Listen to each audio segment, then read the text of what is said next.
KSRB, KSISF ಹಾಗೆ special reserve police ಕಾನ್ಸ್ಟೇಬಲ್ಗೆ notification ಆಗಿದೆ. ಕಲ್ಯಾಣ ಕರ್ನಾಟಕ ಹಾಗೆ ನಾನ್ ಕಲ್ಯಾಣ ಕರ್ನಾಟಕ ಇದಕ್ಕೆ ಸಂಬಂಧಪಟ್ಟಿರೋ ಹಾಗೆ ಇನ್ಸಿಡ್ ಸಂಸ್ಥೆ ವತಿಯಿಂದ 12th ಜುಲೈಯಿಂದ ಬ್ಯಾಚ್ 1 ಹಾಗೆ 17th ಜುಲೈಯಿಂದ ಬ್ಯಾಚ್ 2 ಶುರು ಆಗ್ತಿದೆ.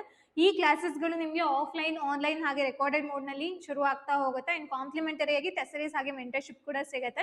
ಯಾರ್ಯಾರು ಸಿಲೆಬಸ್ ಕವರ್ ಮಾಡಿದಿರೋ ಅವ್ರಿಗೆ ನಿಮಗೆ ಪರ್ಸನಲ್ ಮೆಂಟರ್ಶಿಪ್ ಪ್ರೋಗ್ರಾಮ್ ಕೂಡ ಲಾಂಚ್ ಮಾಡಿದೀವಿ. ಈ ವಿಡಿಯೋದಲ್ಲಿ ನಾನು ನಿಮಗೆ ಕಂಪ್ಲೀಟ್ ಅಧಿಸೂಚನೆ ಏನಿದೆ ಅದನ್ನ ಎಕ್ಸ್ಪ್ಲೇನ್ ಮಾಡ್ತಿದ್ದೀವಿ. ಒಂದು ಅಪ್ಲಿಕೇಶನ್ ಡೇಟ್ ಇಂದ ಹಿಡಿದು ಎಕ್ಸಾಮ್ ಡೇಟ್ ಯಾವಾಗಿದೆ ಅಂಡ್ ಫಿಸಿಕಲ್ ಟೆಸ್ಟ್ಗಳೆಲ್ಲ ಏನೇನೆಲ್ಲ ಇದೆ, ಏಜ್ ಎಷ್ಟಿದೆ ಅನ್ನೋದನ್ನು ಕೂಡ ನಾನು ನಿಮಗೆ ತಿಳಿಸ್ಕೊಡ್ತೀನಿ. Let start. ಫಸ್ಟ್ ನಿಮಗೆ ಎಷ್ಟು ನೋಟಿಫಿಕೇಶನ್ ಆಗಿದೆ, ಯಾವ ಪೋಸ್ಟ್ ಎಷ್ಟು ಅನ್ನೋದನ್ನ ನೋಡೋಣ.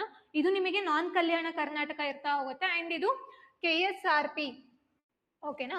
ಸೊ ನಿಮಗೆ KSRP ಬಂತು ಅಂದ್ರೆ ವಿಶೇಷ ಮೀಸಲು ಪೊಲೀಸ್ ಕಾನ್ಸ್ಟೇಬಲ್ ನಾನ್ ಕಲ್ಯಾಣ ಕರ್ನಾಟಕ. ಎಷ್ಟು ಪೋಸ್ಟ್ ಇದೆ?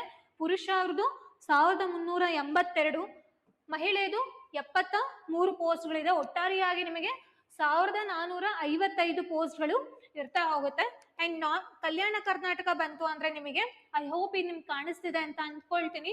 ಸೊ ನಿಮಗೆ ವಿಶೇಷ ಮೀಸಲು ಪೊಲೀಸ್ ಕಾನ್ಸ್ಟೇಬಲ್ KSRP ಪುರುಷ 284 ಇದೆ, ಮಹಿಳೆ 50 ಇದೆ. ಒಟ್ಟಾರೆಯಾಗಿ ನಿಮಗೆ 334 ಇರ್ತಾ ಹೋಗುತ್ತೆ.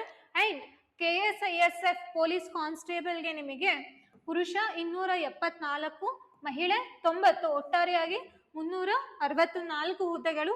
ಹಾಗೆ ಭಾರತೀಯ ಮೀಸಲು ಪಡೆ ವಿಶೇಷ ಮೀಸಲು ಪೊಲೀಸ್ ಕಾನ್ಸ್ಟೇಬಲ್ ಹುದ್ದೆಗೆ ಕಲ್ಯಾಣ ಕರ್ನಾಟಕಕ್ಕೆ ಬರೀ ಪುರುಷ ಮಾತ್ರ ಅಪ್ಲಿಕೇಶನ್ ಹಾಕೋದು, 161 ಹುದ್ದೆಗಳು. ಓಕೆನಾ? ಸೊ ನೆಕ್ಸ್ಟ್ ಇದಕ್ಕೆ ಏನಪ್ಪಾ ಇದೆ ಕ್ವಾಲಿಫಿಕೇಶನ್ ಅಂತ ಅಂದ್ರೆ ಸೆಕೆಂಡ್ PU ಅಥವಾ ತತ್ಸಮಾನ ಇರ್ತಾ ಹೋಗುತ್ತೆ. ಓಕೆನಾ? ಸೊ ಸೆಕೆಂಡ್ PU ಅಥವಾ ತತ್ಸಮಾನ ನಾನ್ ಕಲ್ಯಾಣ ಕರ್ನಾಟಕಕ್ಕೂ ಹೌದು, ಹಾಗೆ ಕಲ್ಯಾಣ ಕರ್ನಾಟಕಕ್ಕೂ ಕೂಡ ಹೌದು. ನೀವು ನೆಕ್ಸ್ಟ್ ಇವಾಗ ಏಜ್ ಅಂದು ತುಂಬಾ ಏನು ನ್ಯೂಸ್ ಅಲ್ಲಿ ಇತ್ತು, ಎಷ್ಟು ಕೊಡ್ತಾರೋ ಏನು ಅಂತ. ಸೊ ಏಜ್ ಬಂತು ಅಂದ್ರೆ ನಿಮಗೆ 33 ಇಯರ್ಸ್ GM ಕ್ಯಾಂಡಿಡೇಟ್ಗೆ, ಮತ್ತೆ OBC ಕ್ಯಾಂಡಿಡೇಟ್ಗೆ ಮತ್ತೆ SC ST ಕ್ಯಾಂಡಿಡೇಟ್ಗೆ ನಿಮಗೆ 35 ಇಯರ್ಸ್ ಇದೆ. ಕರ್ನಾಟಕದ ಅರಣ್ಯ ಪ್ರದೇಶಗಳಲ್ಲಿ ವಾಸಿಸುತ್ತಿರುವ ಬುಡಕಟ್ಟು ಅಭ್ಯರ್ಥಿಗಳಿಗೆ 38 ವರ್ಷನ ಅವರು ಕೊಟ್ಟಿದ್ದಾರೆ. ಮ್ಯಾಕ್ಸಿಮಮ್ ಅಷ್ಟು ನೀವು ಇರಬೇಕಾಗತ್ತೆ. ನೆಕ್ಸ್ಟ್ ಅಪ್ಲಿಕೇಶನ್ ಯಾವಾಗ ಶುರುವಾಗ್ತಿದೆ? 13ನೇ ತಾರೀಕಿನಿಂದ ಶುರುವಾಗ್ತಿದೆ, July. Last application date 10th August. ಅದಾಗಿದಾದ್ಮೇಲೆ ಶುಲ್ಕ ಪಾವತಿಗೆ ಕೊನೆಯ ದಿನಾಂಕ 11ನೇ ತಾರೀಕಿನ ಅವರು ಕೊಟ್ಟಿದ್ದಾರೆ. ನೆಕ್ಸ್ಟ್ ಎಷ್ಟು ಇಟ್ಟಿದ್ದಾರಪ್ಪ ಫೀಸ್ ಅಂತ ಅಂದ್ರೆ 750 rupees ಅವರು ಇಟ್ಟಿದ್ದಾರೆ. ಯಾರಿಗೆ? GM ಹಾಗೆ OBC ಕ್ಯಾಂಡಿಡೇಟ್ಸ್ಗೆ, SC ST ಹಾಗೆ ಕ್ಯಾಟಗರಿ 1 ಮತ್ತೆ ಮಾಜಿ ಸೈನಿಕ ಅಭ್ಯರ್ಥಿಗಳಿಗೆ ಅವರು 500 ರೂಪಾಯಿಗಳನ್ನ ಇಟ್ಟಿದ್ದಾರೆ.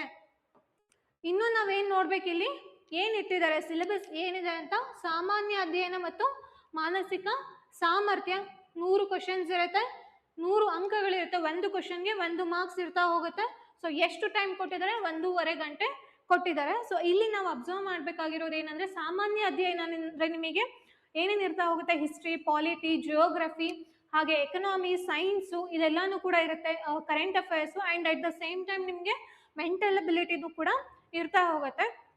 ಸೊ ಇದು ಈ ಎಕ್ಸಾಮ್ ಡೇಟ್ ಏನಿದೆ 20/9/2026 ಅಂತ ಅಂದ್ರೆ ಸೆಪ್ಟೆಂಬರ್ 20ನೇ ತಾರೀಕು ಬೆಳಗ್ಗೆ 10:30 12 ಗಂಟೆಗೆ ಎಕ್ಸಾಮ್ ಇರೋದು. ಯಾರಿಗೆ? ಇದು ನಾನ್ HK ಅವರಿಗೆ. ಓಕೆನಾ? ಸೊ ಹಾಗಾದ್ರೆ ಕಲ್ಯಾಣ ಕರ್ನಾಟಕದವರಿಗೆ ಇನ್ನೊಂದು, ಸೊ ಲಿಖಿತ ಪರೀಕ್ಷೆ ನಿಮಗೆ ಬಂತು ಅಂದ್ರೆ ಸೆಪ್ಟೆಂಬರ್ 20 ಇದೆ.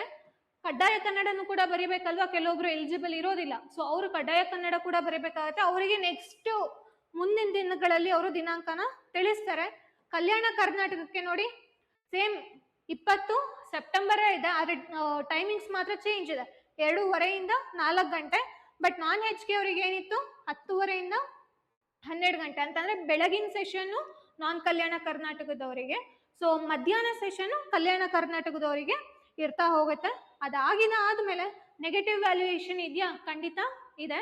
ಸೊ 0.25 ಮಾರ್ಕ್ಸ್ ನಿಮಗೆ ಕಟ್ ಆಗ್ತಾ ಹೋಗುತ್ತೆ. And 5th circle KA pattern ನಮ್ಗೆ ಆಲ್ರೆಡಿ ಗೊತ್ತಿದೆ. ಸೊ 5th ಸರ್ಕಲ್ ನೀವು ಮಾರ್ಕ್ ಮಾಡಿ ಬರಬೇಕು. ಯಾವ ಕ್ವಶನ್ಸ್ಗಳಿಗೆ ನಿಮಗೆ ಆನ್ಸರ್ಸ್ ಗೊತ್ತಿಲ್ದಲೇ ಇರೋ ಕ್ವಶನ್ಸ್ಗಳಿಗೆ ನೀವು ಮಸ್ಟ್ ಅಂಡ್ ಶುಡ್ ಮಾರ್ಕ್ ಮಾಡಿ ಬರಲೇಬೇಕು. ಇನ್ ಕೇಸ್ ಮಾರ್ಕ್ ಮಾಡಿಲ್ಲ ಅಂದ್ರೆ ಏನಾಗುತ್ತೆ, ನೆಗೆಟಿವ್ ಕಟ್ ಆಗುತ್ತೆ. ಓಕೆನಾ? 0.25 ಮಾರ್ಕ್ಸ್ ಅದು ಕೂಡ ಕಟ್ ಆಗುತ್ತೆ.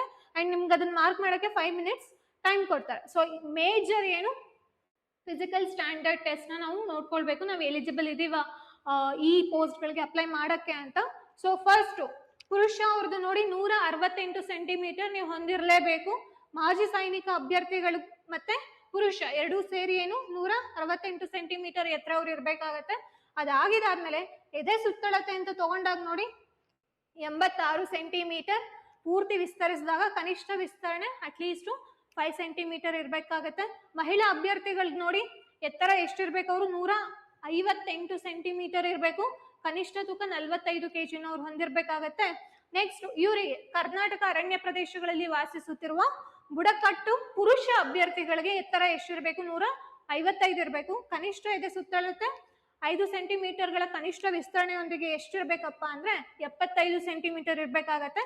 ಇದು ಮಹಿಳಾ ಅಭ್ಯರ್ಥಿಗಳಿಗೆ. ಕರ್ನಾಟಕ ಅರಣ್ಯ ಪ್ರದೇಶಗಳಲ್ಲಿ ವಾಸಿಸುತ್ತಿರುವ ಬುಡಕಟ್ಟು ಮಹಿಳಾ ಅಭ್ಯರ್ಥಿಗಳಿಗೆ ಕನಿಷ್ಠ ಎತ್ತರ 150 ಸೆಂಟಿಮೀಟರ್ ಇರಬೇಕು ಅಂಡ್ ಕನಿಷ್ಠ ತೂಕ 45 kg ಅವರು ಹೊಂದಿರಬೇಕು. ಇದಾದ್ಮೇಲೆ ಸೊ ನೀವಿಲ್ಲಿ ನೋಡೋದಾದ್ರೆ ಪುರುಷ ಅಭ್ಯರ್ಥಿಗಳಿಗೆ ಅಂತ ನೋಡಿದಾಗ 1600 ಮೀಟರ್ ಎಷ್ಟು ನಿಮಿಷದಲ್ಲಿ ಅವ್ರು ಕವರ್ ಮಾಡಬೇಕು, 6 ನಿಮಿಷ 30 ಸೆಕೆಂಡ್ ಪುರುಷ ಅಭ್ಯರ್ಥಿಗಳಿಗೆ. ಸೊ ಅದಾಗಿದಾದ್ಮೇಲೆ ಉದ್ದ ಜಿಗಿತ ಅಥವಾ ಎತ್ತರ ಜಿಗಿತ ಇವೆರಡರಲ್ಲಿ ಯಾವ್ದಾದ್ರು ಒಂದನ್ನ ಅವ್ರು ಕನ್ಸಿಡರ್ ಮಾಡ್ತಾರೆ. 3.80 ಮೀಟರ್ ಕಡಿಮೆ ಇಲ್ಲದಂತೆ ಉದ್ದ ಜಿಗಿತ, ಎತ್ತರ ಜಿಗಿತ 1.20 ಮೀಟರ್ಗಿಂತ ಕಡಿಮೆ ಇಲ್ಲದಂತೆ. ಇವೆರಡಕ್ಕೂ ಕೂಡ 3 ಅವಕಾಶಗಳನ್ನ ಅವರು ಕೊಡ್ತಾರೆ. ನೆಕ್ಸ್ಟ್ ಗುಂಡು ಎಸೆತ ಅಂತ ತಗೊಂಡಾಗ ಪುರುಷರಿಗೆ 7.26 kg ಇರುತ್ತೆ ಅದು ವೆಯ್ಟು. ಸೊ ಎಷ್ಟು ದೂರ ಎಸಿಬೇಕು ಅವರು, 5.60 ಮೀಟರ್ ದೂರ ಅವರು ಅಷ್ಟು ಎಸಿಬೇಕಾಗತ್ತೆ. ಇದಕ್ಕೂ ಕೂಡ 3 ಆಪರ್ಚುನಿಟೀಸ್ ಕೊಡ್ತಾರೆ. ಅದಾಗಿದಾದ್ಮೇಲೆ ಮಹಿಳೆ ಮತ್ತೆ ಮಾಜಿ ಸೈನಿಕ ಅಭ್ಯರ್ಥಿಗಳು ನೋಡಿ 400 ಮೀಟರ್ ಓಟ ಇರುತ್ತೆ, 1 ನಿಮಿಷ 30 ಸೆಕೆಂಡ್ ಅಲ್ಲಿ ಅವರು ಕವರ್ ಮಾಡಬೇಕು. ಉದ್ದ ಜಿಗಿತ ಬಂತು ಅಂದ್ರೆ 2.50 ಮೀಟರು, ಎತ್ತರ ಜಿಗಿತ 0.90 ಮೀಟರ್. ಅವ್ರಿಗೂ ಕೂಡ 3 ಆಪರ್ಚುನಿಟೀಸ್ ನ ಕೊಡ್ತಾರೆ. ನೆಕ್ಸ್ಟ್ ಗುಂಡು ಎಷ್ಟು ತೂಕ ಇರುತ್ತೆ, ಅದು 4 kg ಇರ್ತಾ ಹೋಗುತ್ತೆ. ಅಂಡ್ ಎಷ್ಟು ದೂರ ಎಸಿಬೇಕು, 3.75 ಮೀಟರ್ ಮಿನಿಮಮ್ ಎಸಿಬೇಕಾಗತ್ತೆ. ಸೊ ಅದಕ್ಕೂ ಕೂಡ ಅವರು 3 ಆಪರ್ಚುನಿಟೀಸ್ ನ ಅವರು ಕೊಡ್ತಾರೆ. ಓಕೆನಾ, 3 ಅವಕಾಶಗಳನ್ನ ಕೊಡ್ತಾರೆ. ಸೊ ಸೆಪ್ಟೆಂಬರ್ 20ನೇ ತಾರೀಕೆ ಇರೋದ್ರಿಂದ ಇದು ಆಲ್ರೆಡಿ ಜುಲೈ 11th ಇದೆ ನಿಮಗೆ. ಸೊ ಅಪ್ರಾಕ್ಸಿಮೇಟ್ ಎಷ್ಟು ಟೈಮ್ ಸಿಗ್ಬೋದು, July, August, September, less than 3 months ನಿಮಗೆ ಸಿಗ್ತಾ ಹೋಗುತ್ತೆ. ಸೊ ಇದಕ್ಕಿಂತ ಇನ್ನು ದಯವಿಟ್ಟು ಟೈಮ್ ವೇಸ್ಟ್ ಮಾಡಬೇಡಿ. ಸೊ ಸಿಲೆಬಸ್ನ ಕವರ್ ಮಾಡಿ. ಯಾರ್ಯಾರಿಗೆ ಕೋಚಿಂಗ್ ಅವಶ್ಯಕತೆ ಇದೆ, ನಮ್ಮಲ್ಲಿ 12th ಬ್ಯಾಚ್ 1 ಶುರು ಆಗ್ತಿದೆ ಆ್ಯಂಡ್ ಬ್ಯಾಚ್ 2 17th ಶುರು ಆಗ್ತಿದೆ. ಸೊ ಯಾರ್ಯಾರಿಗೆ ರಿಕ್ವೈರ್ಮೆಂಟ್ ಇದೆ ಇನ್ಸ್ಟಿಟ್ಯೂಷನ್ ಕಾಂಟ್ಯಾಕ್ಟ್ ಮಾಡಿ ಅಂತ ಹೇಳ್ತಾ, ನಿಮ್ಮ ಡೌಟ್ಸ್ಗಳು ಏನಾದ್ರು ಇತ್ತು ಅಂತಂದ್ರೆ ದಯವಿಟ್ಟು ಕಮೆಂಟ್ ಸೆಕ್ಷನಲ್ಲಿ ತಿಳಿಸಿ. Thank you.